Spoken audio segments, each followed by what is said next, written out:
Welcome everybody to the Navigant Credit Union Broadcast Center. I'm Josh Fenton, CEO and co-founder of GoLocal. Got a big announcement today. Chelsea will be on at 4, but want to introduce you to Scott Turner. Hi. Scott Turner, smart guy, former writer for the Providence Journal, did a wonderfully successful column for the last 11, 12 mega years. I don't know how you count them in dog years, but a long time, a treat, Sunday treat in that newspaper for more than a decade. And we're very excited that he's coming over to join us at GoLocal. He'll be appearing on Sundays along with all the cool cats, Bob Whitcomb and Mark Curtis and Bob Alley and everybody else who's wildly interesting. Scott, welcome to GoLocal. Oh, thanks. I appreciate the opportunity.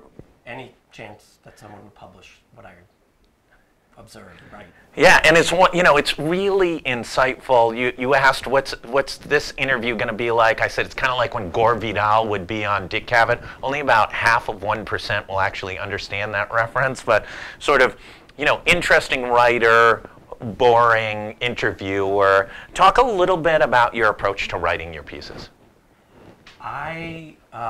Because I am observing and using my senses, generally I try to draw out something that has happened. Either I've seen it, I've heard it, I looked up and saw something, and then I try to, after drawing it out, think about, well, what might it mean? Not only for me, but for people. And then if there's any feelings involved. Like, do I remember this? I remember this from when I was 10. Yeah, right. And, the environment in Rhode Island is so wildly diverse. We were up at a meeting in northern Rhode Island today. We're literally in Cumberland driving by horse farms, and there's a waterfall. And, it was like we went to another part. It looked like Vermont. I mean, it didn't look like Rhode Island. And then you turn a corner, and you're in a different place. And also, I worked for John Chafee. He used to say, give nature a little bit of a chance and it kind of takes care of itself. You go down to what was once one of the most polluted rivers in the United States, and there's people fishing, whether that's a good idea or not. There's ducks, there's geese, nature has revived itself, just getting a fighting chance. And where does the exploration start? What's the motivation to it? And where does it end? I'm curious. Yeah. And so it starts everywhere. Yeah. So I'll give you an example. This morning, yes, 6:40 a.m., I'm walking the dog, and I am thinking any second the first bird of the day is going to make a noise. And it was a white-throated sparrow. And then all the other white-throated sparrows hiding in the shrubbery all start peeping. Yeah. Meanwhile, I'm on Providence, right? I'm just walking down the street. To the west is the moon setting, and it's pretty much a full moon. And behind me is the sun coming up. It's sort of an orange gold. So right there. I mean, certainly I could say Burrowville to Little Compton, Watch Hill, to Woonsocket. There's this amazing amount of diversity in a very small place. And you're right. You could be in one place where it looks like Vermont. Yeah. And you could be in another place very quickly where you are on the Atlantic Ocean. Yeah, it's really remarkable. So it is pretty dramatic. So just, if I'm lucky, I think of it all around me.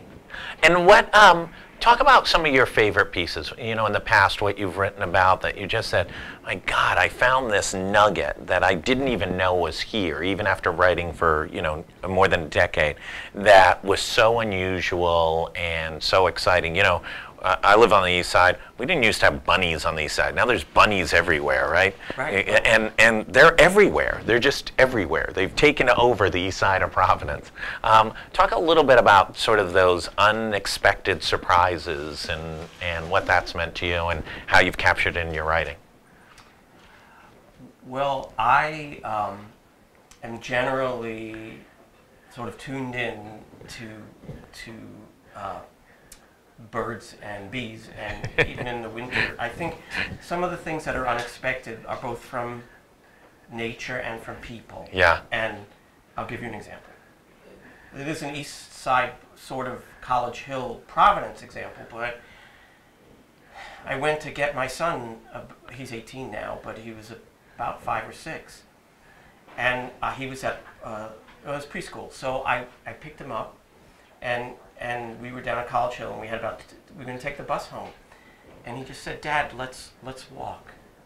And you know, you're so intense with your life. You say, well, what are we going to do while we walk? And you need a 5-year-old to say this to you. He says, "We'll talk." And then he took my hand, and I walked with him, and you know, I was able to spend the next hour walking with my son through these neighborhoods. And he's an observant guy, so he's looking at, oh, what is this? What is that? And he's touching, you know, kids, they're boys. Yeah, right. He's going to touch everything. Right. And it's like a David Teddy Roosevelt, right? Yeah. And I decided I'm taking some observations and putting them in a notepad as well. And so that is one of my favorite stories. That's great. You know, it could come. There are clearly. I'll give you one more. This is more dramatic. We went in the fall, I don't know, 5 or 6 years ago to Watch Hill. We know that in Rhode Island the water stays warm well into the fall. Yeah. We were alone on this great stretch of beach, and my wife and I and my kids, we walked into the water, we stood there, and we were surrounded by tens of thousands, probably hundreds of thousands, of menhaden. Yeah, right. And they were swirling around us, through us, under our legs, and we were shocked, and then the false albacore started chasing them around. Yeah, yeah. Right around us. Yeah, right. So these football-shaped fish are chasing these other little fish, and they're all flying through the air around us. So these magic moments, you know, it's all sparkling silver in the sunlight. The Russian trawlers hadn't scooped up all the menhadens. Well, that goes on. I know that. Yeah, they come over and they with huge nets and gobble them up and take them back and mess with our elections and all the rest of it. Not the menhadens, I was talking about the Russians, just for clarification. Well, we're really excited to have you as a part of the team and part of our growth and part of the excitement and bringing just great journalism to the community. And, you know, you've been a treasure. People really enjoy your column. And, you know, from our standpoint, it's an honor for us to have you as a part of our team. So welcome aboard. First piece will be up this weekend on Sunday with all the cool guys. Thank everybody for tuning in. Chelsea Gay is going to be back at the 4 o'clock hour with a gazillion guests on lifestyle. Obviously, it's political season. Things are going on all the time. Keep up to date. Check in on GoLocal. And if you haven't signed up, top right corner on the homepage, sign up for the daily email and join the other 49,000 people in the region who receive the email once or twice every day. Thanks, everybody. We'll see you back at the 4 o'clock hour with Chelsea Gay. Thank you.